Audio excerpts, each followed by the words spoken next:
गोमटगिरी का क्या हुआ? पहले बनाते शुरू में और 20 साल पहले कोशिश करते, अब बाउंड्री वॉल बनाने में तकलीफ खड़ी कर देते लोग।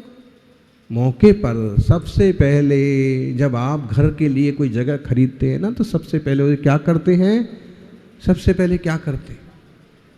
आजकल तो खेत की भी पक्की बाउंड्री वॉल बनाने लगे, और इतने बड़े बड़े तीर्थों के लिए नहीं सोचते, मंदिरों की नहीं सोचते हैं। गांव का मंदिर छोड़ करके भाग खड़े हुए, उसकी व्यवस्था के लिए नहीं सोचते।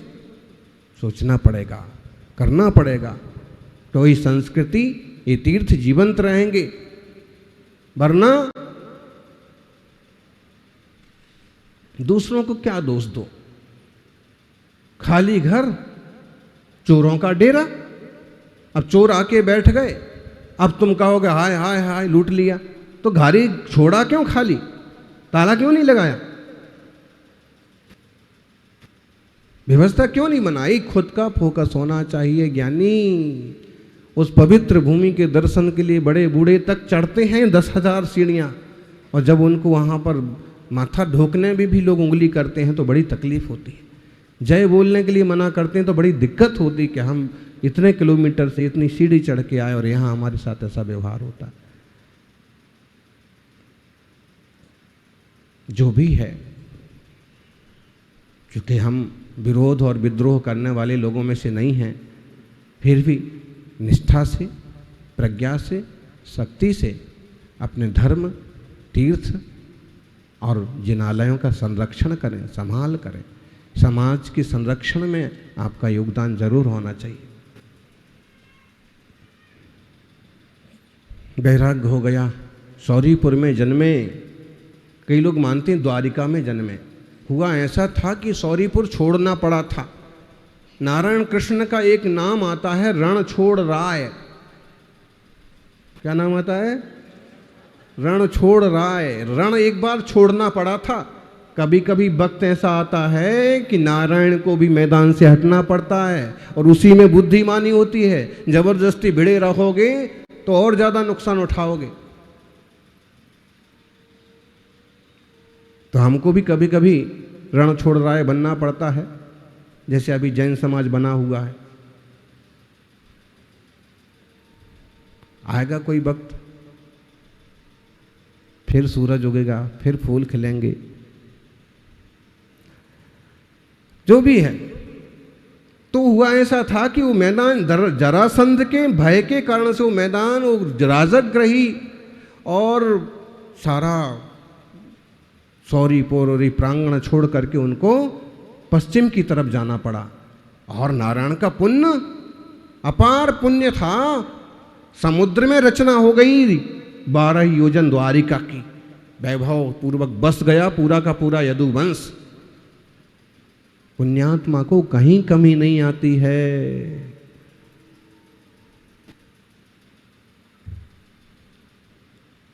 पुण्यात्मा को कहीं कमी नहीं आती है। पुण्य कमाओ, पुण्य कमाओ, और वो भी सच्चा पुण्य होता है सच्चे देव शास्त्र गुरु की आराधना से।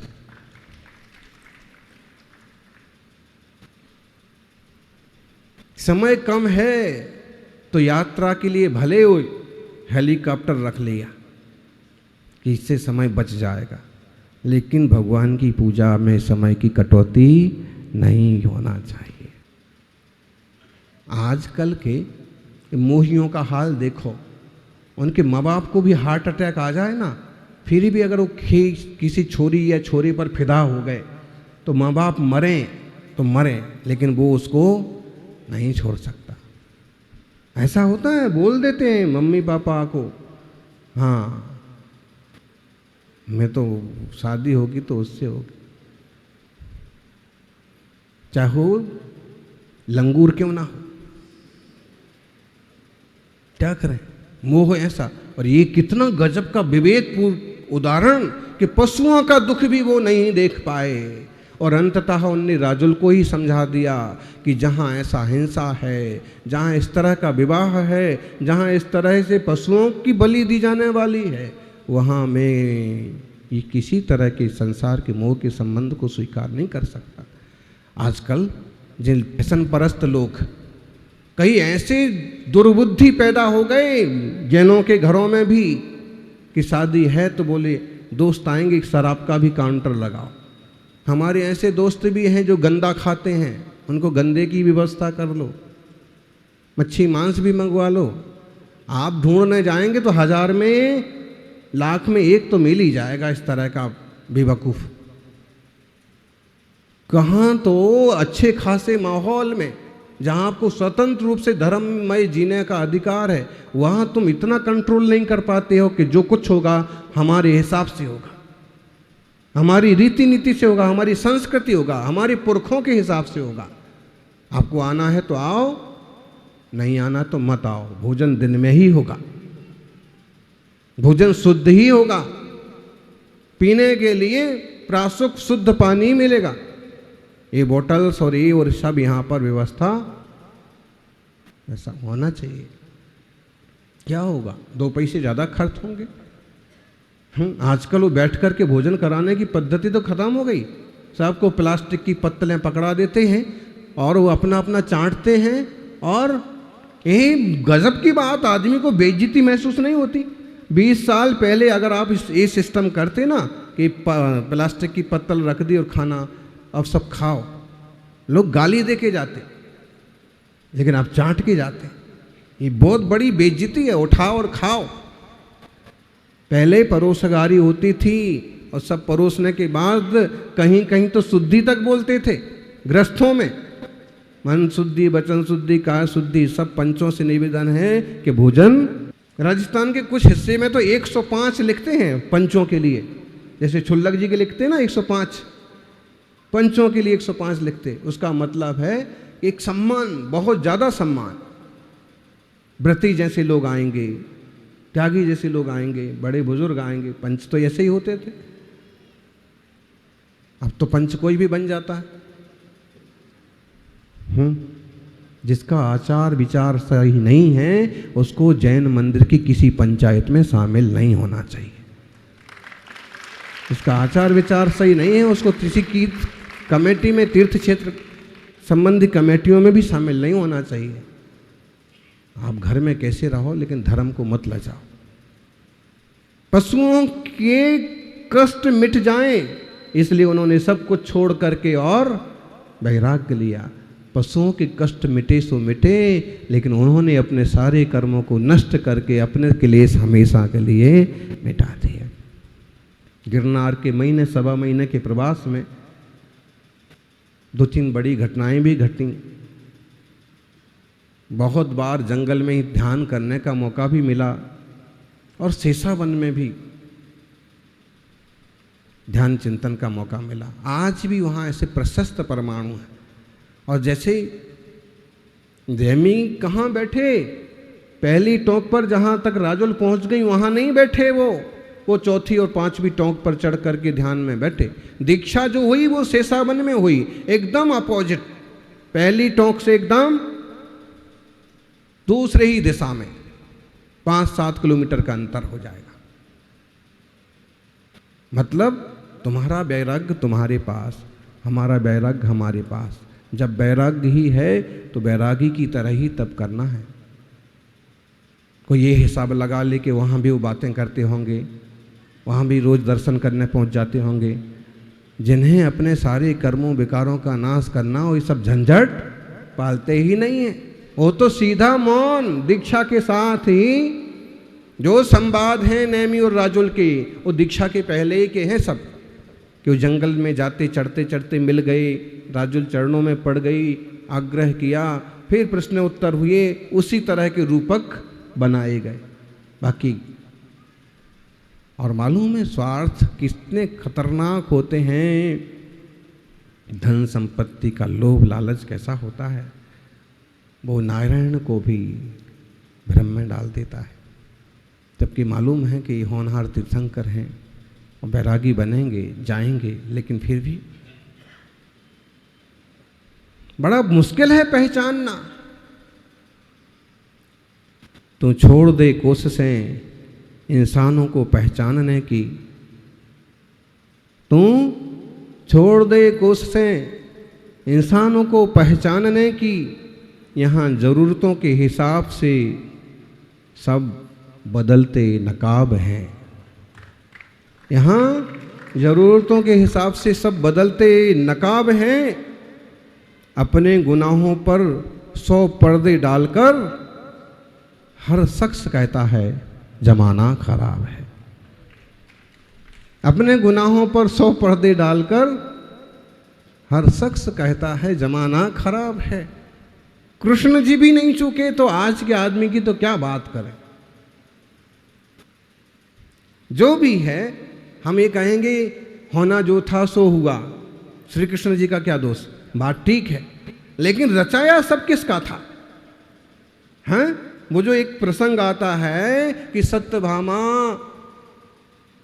रुक्मणी और जामवंती और सारी रानियां और सबों ने प्लानिंग की कि अपन क्रीड़ा को जाएंगे, जल क्रीड़ा, यही सावन का महीना, और सावन का महीना पवन करे शोर। तो वो लोग भी जल क्रीड़ा के लिए गए, वो भी जूनागढ़ों के गिरनार के ही उद्यानों में, बागों में, जलाशयों में। हुआ क्या, नैमी राजकुमार कुंवर आप भी चलो। नैमी ने कहा मेरे कोई रुचि नहीं है। नहीं आप भी चलो। अब देवर हो गए और भाभियां हो गई।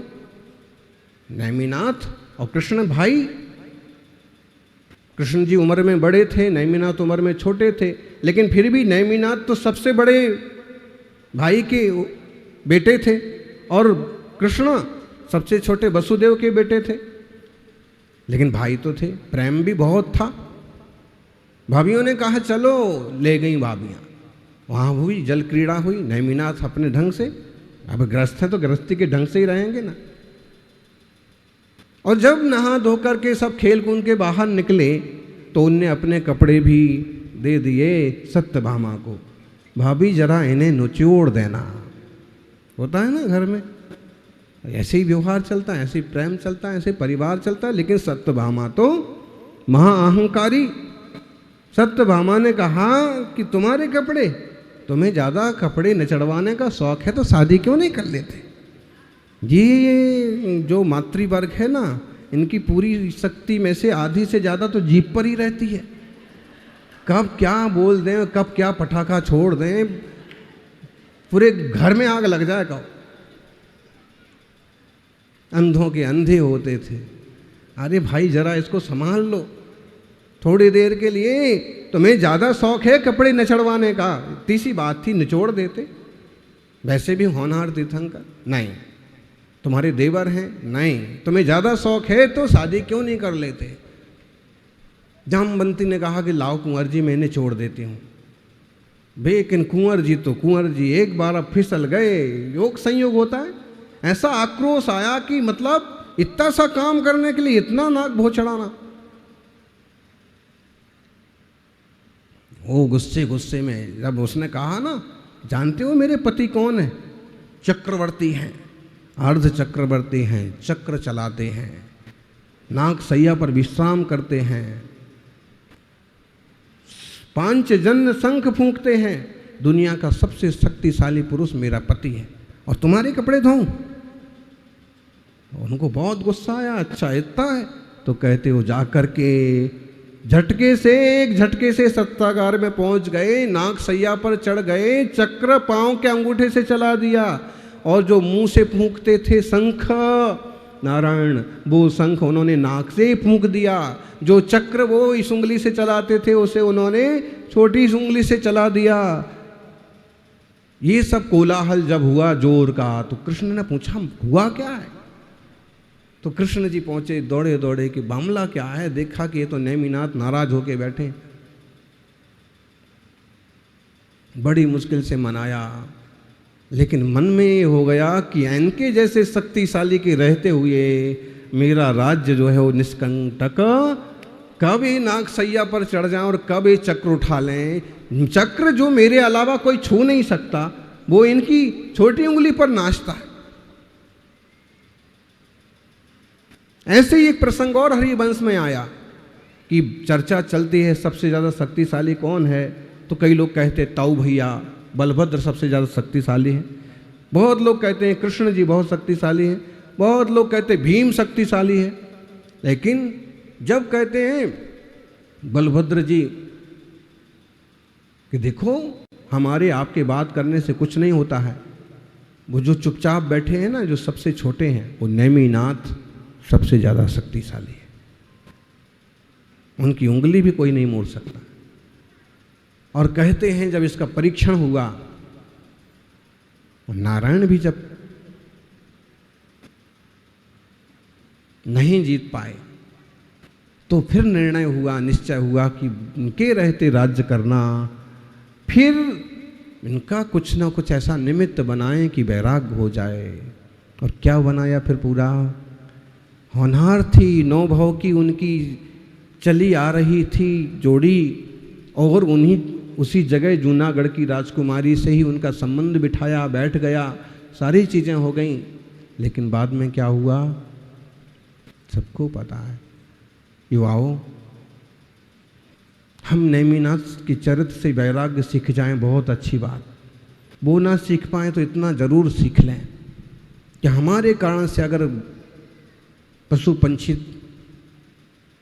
तो ठीक है, अगर माँ बाप को तकलीफ़ होती है तो ऐसा कोई व्यवहार ना करें, ऐसा कोई काम ना करें, ऐसा कोई संबंध ना बनाएं, ऐसा कोई विवाह ना करें कि माँ बाप तकलीफ में पड़ जाएं, दुखी हो जाएं।